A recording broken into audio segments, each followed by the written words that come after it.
Hey everyone, how's it going? Azren here. Hope you guys are doing well. In this video, I want to talk about some tips to learn grammar in basically any language. So very general tips to learn the grammar of a language. Now, first and foremost, this is the number one thing, the most important thing. When you are learning grammar, you need to have the goal, or rather the reason of why you're learning grammar top of mind. That needs to be the number one thing, because your reason for learning the grammar of a language, the reason why you're wanting to improve it, is going to determine what kind of strategy you take. For example, if you're learning grammar because you want to pass some tests at school, like you want to get a good mark on your test, you want to pass your class, etc., your strategy needs to be extremely different than if you are saying, I want to learn grammar because I want to improve my speaking and my conversation ability. Do you see? The strategy is going to be very different based on your scenario. For example, let's say you're trying to improve your improve your conversation skills, okay? If you're learning grammar because you're like, man, I want to speak better, I want to sound better, etc., the number one thing I would tell you is I would not be overly worried about learning every single subject when it comes to grammar. Meaning, I would not be worried about learning I, or me, you, him, her, they, etc. I wouldn't be worried about that because it's usually, for most people, if you're a beginner, that's usually way too much to remember at once. And when you're speaking, especially, I want to stress this, as a beginner, you're not going to be using much more than I and maybe you. So for French, for example, you'll use je, you'll use tu, and you'll probably use vous, because vous can be used for you as well. So those are the three. So I would focus most of your attention on learning the I's and the U's in the language that you're learning. Let's sit down, actually. The I's and the U's in whatever language you're learning, because the reality is when you're a beginner and you're talking to people, most of the time you're talking about yourself, or you might be, saying like, hey, what about you? Do you like apples? Do you like this sport? Do you like doing that? I like doing that. Do you get it? So if you're learning for speaking and you are a beginner, I would push you to go, maybe you don't need to focus as much on the hims and the hers and the we and all that. I'd focus mostly on the I and any form of you that exists in your language.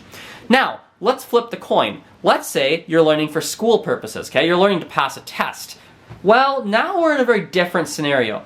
Because if you want to get a high mark, like an A+, like 100%, that sort of thing, listen, there's only one answer. Study manual, sit down, study, stop watching this video, go study. Go study 2 hours a day, work your face off, do flashcards, get people to quiz you, ask you questions, write practice tests. That's the only way. I don't know another way to do it. If you're just trying to pass a test that you have in 2 weeks, I don't know what else to tell you, okay?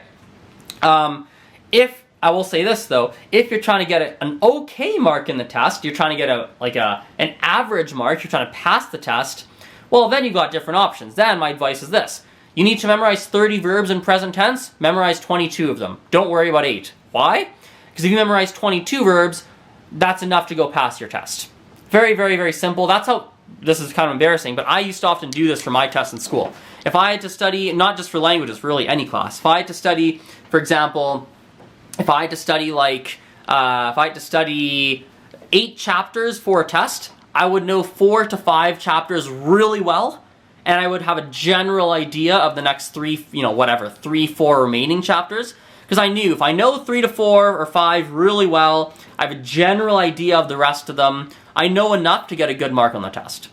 And I don't have to study as hard. So you could do that, but again, you will not get top marks. You'll not be the top student by doing that. Now, let's flip the coin one more time. We have a 3-sided coin. Let's say you're a more advanced speaker. You're like, I'm pretty good at the language. I'm speaking Chinese, I'm speaking whatever, and I'm pretty freaking good. But, I'm making like these grammar, I still don't fully understand a lot of the grammar when I'm speaking. So often I'll say things, people understand what I said, but the grammar was actually wrong and I said it incorrectly. What the heck do I do then? Well, as always, you have lots of different options. Number one, what often will make sense is to go back and study the language again from start to finish. Literally go buy like 5 textbooks, like the beginner textbook, the intermediate textbook, the blah, blah, blah, blah.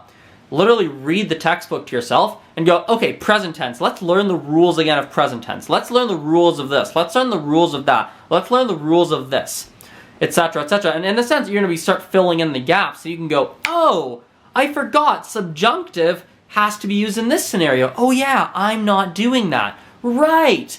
That's an option. The option I would probably do if it were me, just because I know I wouldn't read textbooks like that, what I'll do is I'll catch one mistake that I make very commonly. I'll ask a native speaker to tell me a mistake that I make very often and be like, hey man, I make that mistake very often. Great, I'm going to focus on fixing that mistake. Awesome. And do one mistake at a time. Focus on fixing one. And after 3, 4, 5, 6, 7, 8, 9, 10, 11, 12, 15, 18, 24, 36 months, depends on how many mistakes there are, right?